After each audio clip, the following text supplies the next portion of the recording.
Let's face it, silver got clobbered today.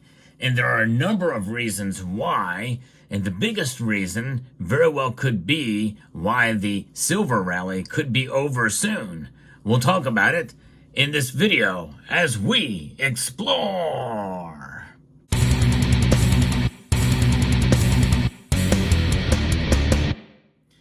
Silver's rally very well could be coming to an end if this news that we're hearing about could come to fruition.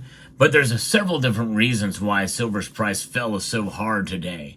Gold was not immune to falling today as well. In fact, here is your market report moments before they close. Gold is down almost $20 right now. It's down $19.90. It did get as low as $2,603.90 earlier in the day, but that's 3/4 of a percentage point drop in gold's price. Silver, however, was the big loser of the day. It fell pi percent. That's right, pi percent.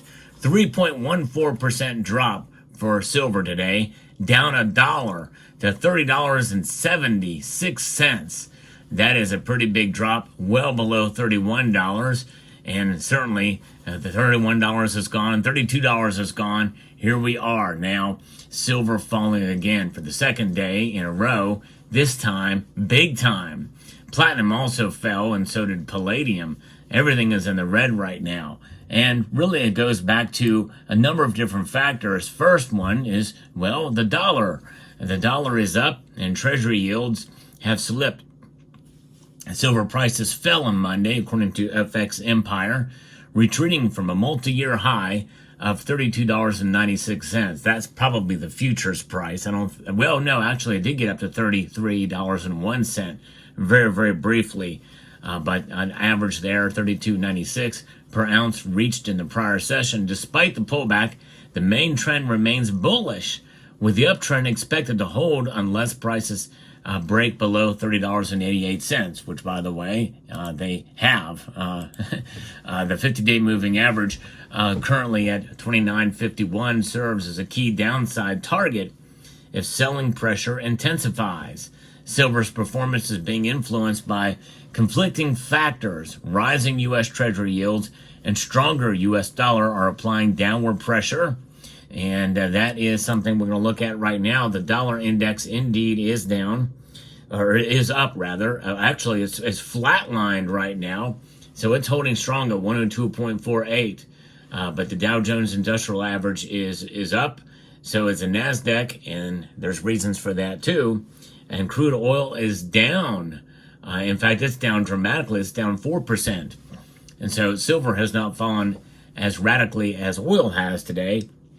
And geopolitical tensions in the Middle East and expectations of an increased Chinese demand are also offering support. At least that was as of this morning. But what's going on here? Well, let's take a look at what's from Bullion Vault. Gives us some insight there in reference to gold, and you can amplify it with silver, because silver is certainly reacting more dramatically whenever we see tensions start to ease a bit, and that's what's going on right here.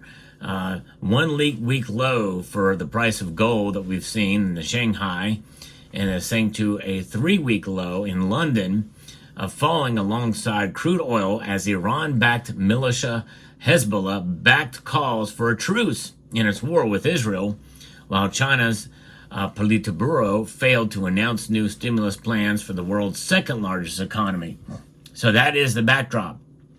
That is one of the main drivers why gold's price has fallen, and by association silver too. And you think about it, Hezbollah is probably making a smart move, considering that Israel has taken out the long-standing leader of Hezbollah, along with his successor and the successor that came after that. That's 3 leaders gone. They keep picking them off. It's pretty sweet to see, I would say. And so the dollar, in contrast, rose on the FX market before pulling back to no change, edging up the opportunity cost of owning bullion and betting on higher gold prices. By the way, silver did fall to a low of $30.07 earlier in the morning. and then it started to pick back up when the dollar started to lose some of its gains. So it was flirting with $30 silver and moving to 29. But what does this mean? It's an opportunity if you're going to be buying. But let's say that some sort of peace deal can be made with Hezbollah and by association Iran, and we no longer have the threat of a wider scale conflict. Because remember, Israel still has yet to respond, at least that we know of, to Iran for its barrage of attacks. And so they're thinking that this very well could prevent that attack. And I think that's what's happening here. Remember, bullion has been greatly influenced by geopolitical tensions. That is a big deal. And it's also influenced greatly by what the Fed is going to do or not going to do. And they're still weighing in on what's happening with the Federal Reserve, only lowering rates by a quarter point come November 7th. And so that very well could still be on the table. But geopolitical tensions and what's happening there, which is another reason why we need to really pay attention to what goes on around the world, or the world around us, rather. If we think it revolves around us, think again.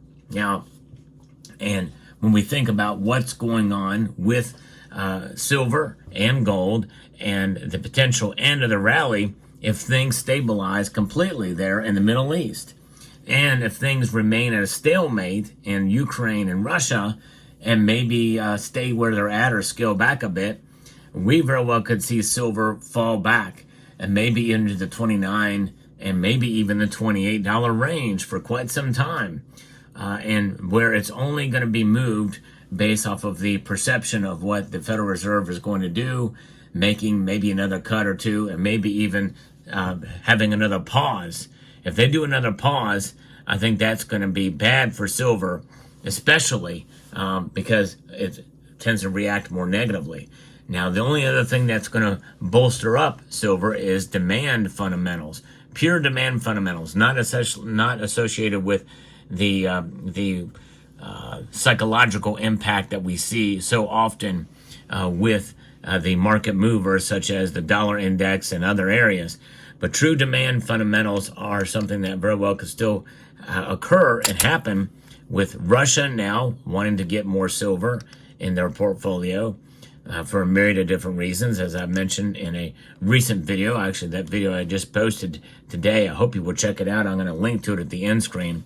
A very important video, as that could have an impact for military applications, even if military applications are scaled back, but other applications as well too. Sanctions are still in effect for Russia, and they're going to need silver too for a lot of different things, not just for military applications. So when you take that into account, it gives you some insight as to what could contribute to higher silver prices down the road. I still think that there is probably a very solid resistance point, a support, if you will, for silver in the coming months, even if geopolitical tensions really start to subside and pull back.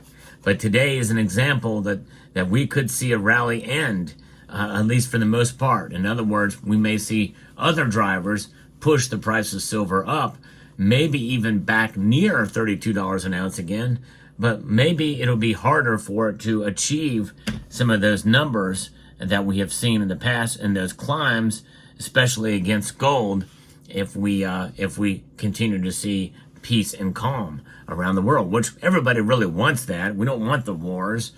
We want to see peace and prosperity, and that peace and prosperity very well could lead to a future silver rally down the pike. But this current one very well could end if things continue the way they are. If we get more news like we're seeing today on a number of different fronts, we could definitely be in a position to where silver will pull back, and we might see the end of the current rally that we know it. It's the end of the rally as we know it if this continues. We'll find out. But until then, well, we can enjoy a dip from today. Tomorrow is a new day. We don't know what could move the prices back in the other direction, which is why I want to caution you that, this rally may not be over yet.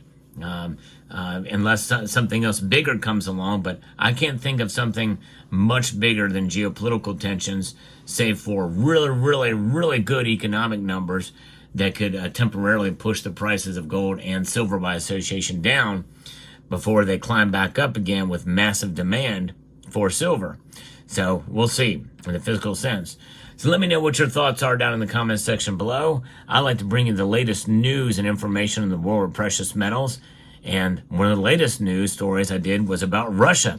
This video did not get pushed out there by the algorithm, so likely you'll probably miss that video. So I'm going to link to it right here at the end screen. So I hope you will check it out.